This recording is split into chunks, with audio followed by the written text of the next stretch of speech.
Hey, my name's Jess. I am one of the Singer ambassadors, and today I'm going to show you how to make a really simple romper, perfect for summertime. It's really comfy and flowy, and since April is Earth Month and we've been talking all about sustainability and creative ways to reuse or upcycle old garments or old fabrics to make new things, I'm going to make this romper out of a tablecloth.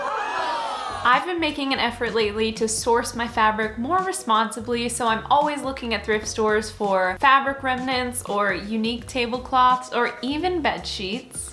That might be a little gross, but bed sheets are actually one of my favorite things to test out new patterns on because they're like $1 and I wash them. So I'm gonna be using this lightweight cotton tablecloth for my romper, and let's just get started. First, I'm gonna show you how to draft this pattern at home, and then we're gonna cut our pieces, and then we'll start sewing. All right, we are going to draft this pattern real quick. And if you're thinking, is that wrapping paper? Yes, it is. Wrapping paper actually makes great pattern paper, especially if it has a grid on the back. Another little sustainability hack. So I'm gonna trace this pair of shorts for my pattern. Any loose fitting shorts will work. I'm gonna fold the shorts in half with the front of the shorts facing up, and I'm gonna trace all around it. I'm laying it completely flat so that I'm tracing exactly where the seams are.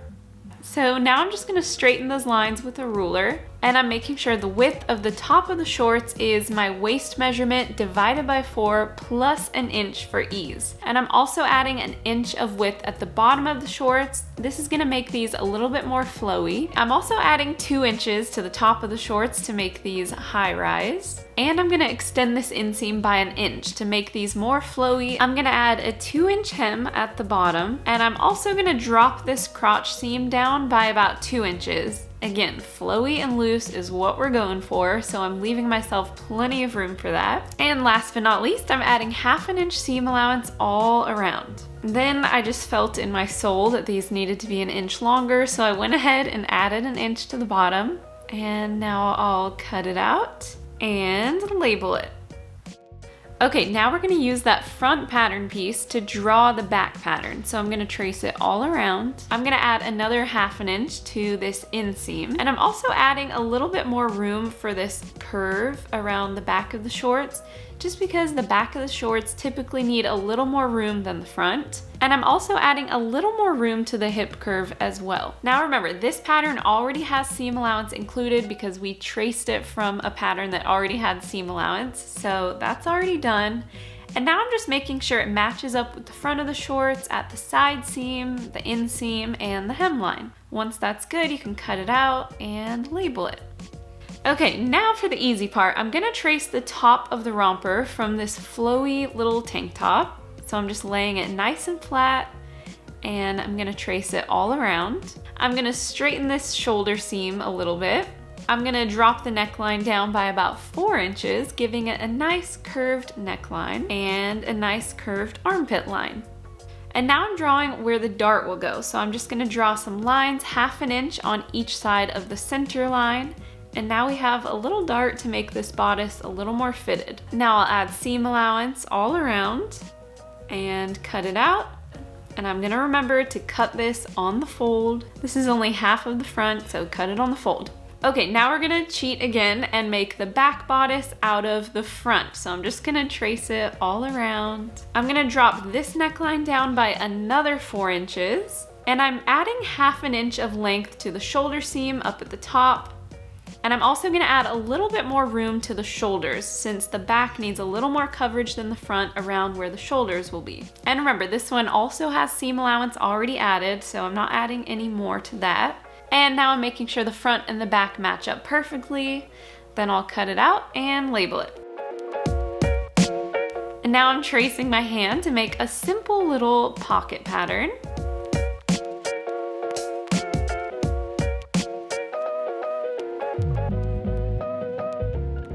And last but not least, I'm gonna make sure the front of the shorts and the front of the top are the same width so that they match up later.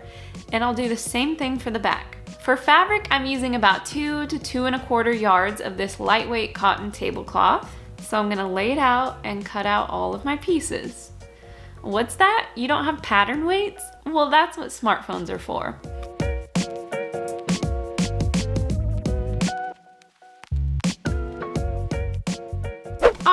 it is sewing time, the most exciting time. So here I have all the pieces that I cut out, thread and a bobbin. I have some tailor's chalk, some little scissors, some pins, and some tea. And today I'm gonna be using my mom's Singer Simple Sewing Machine. Now this is perfect for beginners. My mom learned super fast on it, and it's just an all-around great, really easy to use sewing machine. So that's what we're gonna be using today, and let's just get started. The first thing I do before I start sewing, I always take my tailor's chalk and I make a little mark on the wrong side of the fabric for all of my pieces. And this just really helps when I'm matching everything up. I also usually mark which one is the front and which one is the back side of the shorts because they look pretty similar. So this just helps it not be so confusing halfway through the project. So I put a little F on the front side of the shorts. Okay, next I'm gonna make a little mark where the pockets will go. So I'm gonna make a mark 4 inches down on the front and the back sides of the shorts, and this is where the pocket will start. I'm also gonna make a mark where the zipper will go because it's gonna start at the armpit and it's gonna end like probably 2 inches down on the shorts. So I'm just gonna lay it out and measure and make a little mark where the zipper will end. Also, all I have is this like natural cream colored zipper, but I feel like since it's an invisible zipper, you won't really see it. So it'll be fine. And the last thing we have to do before we start is transfer over the dart. So all I do is lay it against my fabric and I take my tailor's chalk and I use my finger as a guide to make lines where they need to be. And then I'll get my ruler and straighten out the lines. And then we have our little darts. All right, and now we're ready to start sewing. Okay, starting with the shorts, I laid down the right pant legs, one for the front and one for the back. And then I'm laying the pockets down, right sides together. And I'm just gonna sew it right here where the pockets are at 1/2 inch seam allowance. I'm gonna do that for all 4 pockets, and then I'll press all of the seams nice and flat. Okay, now I'll lay those pant legs together, right sides together, and I'm gonna sew down the side seam, around the pocket, and down the rest of the side seam. And remember to leave that little part open because that's where the zipper will go later.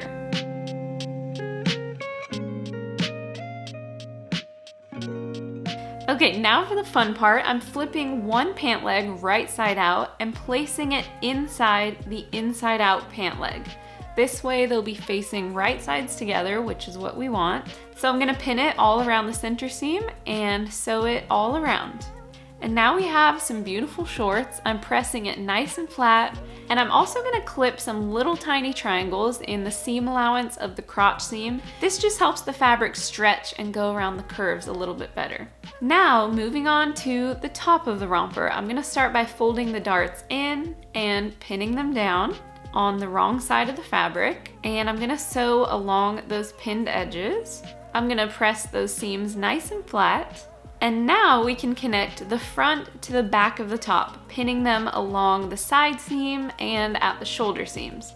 And remember to leave the left side open, that's where the zipper will go later, so do not close that part yet.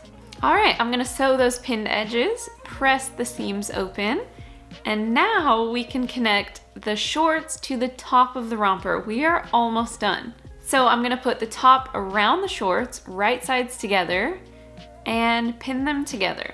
I'm gonna sew all around that pinned edge so that when we open it up, we will have a full, beautiful, connected romper.